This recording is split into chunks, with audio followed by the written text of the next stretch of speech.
Centre for species survival Asian elephant Bhubaneswar जो चंदका अंचल अच्छी आमर एथिरे जो गोड़ीबारी गोटे ग्राम अच्छी से गोड़ीबारी पाखरे यह स्थापना करा जाउछि एवं एथिरे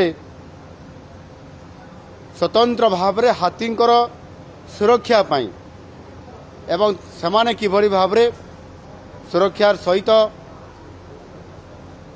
चंदका अंचल एवं ओडिशा रे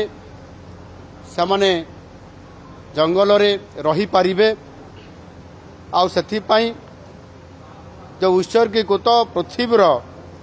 ये हूँ प्रथम संस्था ये पृथ्वीर प्रथम संस्था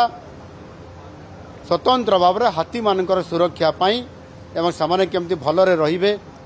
एवं सेमानंकर भी सुख स्वाच्छंद केमती पहुँचा जाई पारिबो आ सेथिपाई ये संस्था काम करिया पाई आज आगे आछंती।